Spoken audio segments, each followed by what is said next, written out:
kenapa industri harus mengambil information professional dari DP ketimbang dari komputer misalnya? Kenapa? Nah, jadi memang setiap prodi itu punya apa ya, bisa dibilang kekhasan. Bisa dibilang kekhasan. Jadi kebetulan misalnya waktu kan kita S3 kita baru dibuka 2024. Itu sebenarnya kita juga banyak dapat tantangan gitu. Tantangan dari prodi-prodi yang lain. Pasti khususnya dari ini. Karena dikhawatirkan itu mengambil pangsa pasar. Jadi istilahnya ini lahannya komputer loh. Padahal kalau kita lihat sebenarnya beda. Bedanya kita tuh lebih ke arah manajemen informasi, bagaimana mengolah informasi. Kalau pengolahannya berarti kan cara meng-create, cara menyimpan gitu ya, cara ketika disimpan bisa retrieve lagi, lalu juga bisa digunakan.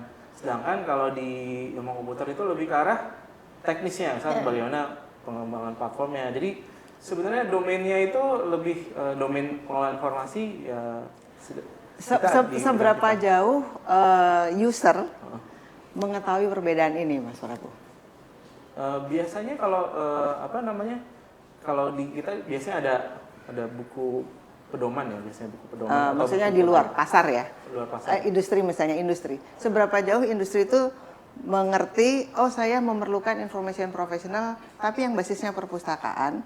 Untuk yang ini saya perlu data scientist dari komputer. Itu seberapa jauh industri itu mengerti perbedaan ini?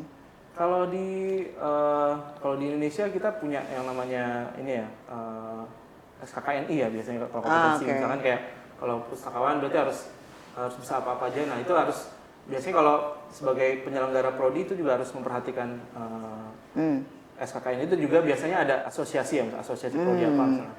Nah itu biasanya saling sinergis sebenarnya. Biasanya penyelenggara prodi juga harus melihat dinamika pasar melalui SKKN ini, melalui asosiasi prodi. Jadi asosiasi prodi juga menentukan untuk lulusannya harus bisa ini. Jadi ketika orang dari luar prodi itu mencari istilahnya membedakan gitu ya antara saya butuh lulusan perpustakaan atau lulusan ilmu komputer, tergantung apa yang dicari gitu. Jadi dengan melihat kompetensi yang disediakan, yang diajarkan, dengan juga melihat ya tadi asosiasinya itu lebih ke arah mana sih? Apakah kalau ilmu komputer kan tadi lebih ke arah teknis gitu ya. Jadi otomatis sebenarnya, dan itu melihat juga dari dinamika di masyarakat. Jadi sebenarnya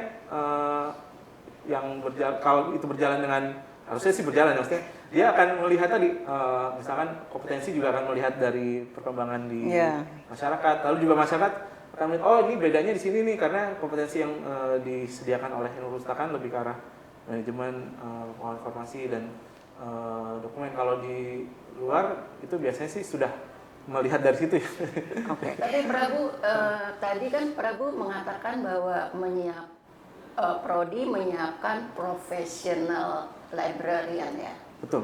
Pilihan ada pilihan. Mungkin perlu dielaborasi lebih lanjut karena keberadaan prodi di dalam bahas FIB menurut saya itu sebenarnya nggak cocok ya, karena studi perpustakaan itu mirip kedokteran atau psikologi ya, langsung bisa terjun ke pasaran, bukan hanya sekedar analisa seperti bahasa kan. Itu bagaimana sekarang perkembangannya? Apakah ada perubahan jam prakteknya mahasiswa dari S1 lebih banyak atau tetap, atau gimana nih upaya prodi memasarkan anak lulusan dari program studi?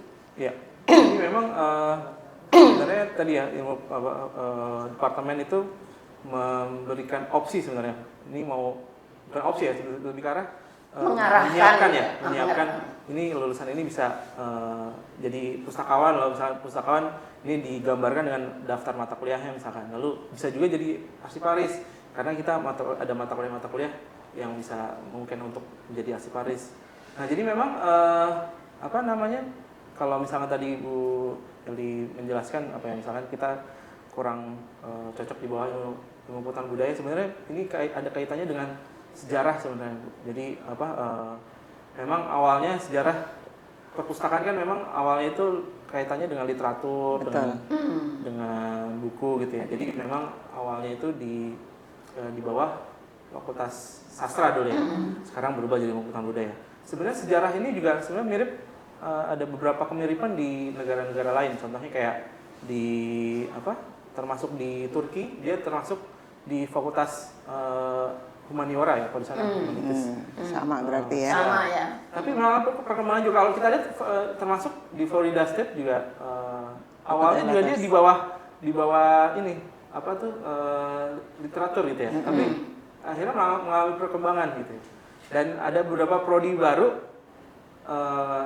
awalnya sudah langsung di fakultas di College of Computer Science itu. Ada juga, jadi mereka punya pengkhasan sendiri. Jadi yang terjadi seperti itu. Jadi memang ada kaitannya dengan sejarah. Ada juga yang prodi-prodi baru sudah muncul di bawah fakultas yang berbeda-beda. Dan tentunya ini menjadi kekhasan sih. Misalkan bisa dibilang contoh misalnya kayak di UI kan ilmu perpustakaan ada di bawah FIB. Kalau kita lihat, kita bandingkan misalkan Unpad dia ada di bawah komunikasi. Yeah. Kalau kita lihat lagi misalkan ada yang di bawah FISIP, ada yang di bawah administrasi, sebenarnya beda-beda ya. Kalau di UNER itu di administrasi masalah. Jadi ini bisa dibilang tidak masalah ya sebenarnya. Maksudnya karena lebih ke kekhasan dan juga sebenarnya ada kaitannya dengan sejarah, ada kaitannya juga dengan kompetensi dari pengajarnya. Jadi dan tentunya itu berpengaruh di kurikulumnya. Misalkan contoh di Unpad misalkan. Di Unpad kan dia di bawah ilmu komunikasi. Kalau kita lihat pengajarnya juga banyak dari komunikasi dan itu jadi kekhasannya. Kekhasannya membedakan. Oh, jadi ada pilihan bagi mahasiswa ya. Jadi kalau saya ingin ke perpustakaan tapi lebih ke arah komunikasinya ya memang cocoknya Unpad gitu. Jadi kata menurut Prabu pokoknya nggak usah sebenarnya tidak penting mempertentangkan satu sama lainnya. Karena itu terjadi juga di tetapi itu malah memperkaya ya, memperkaya. Betul. Jadi ada yang lebih penekanannya kepada komunikasi mungkin di Unpad. Betul.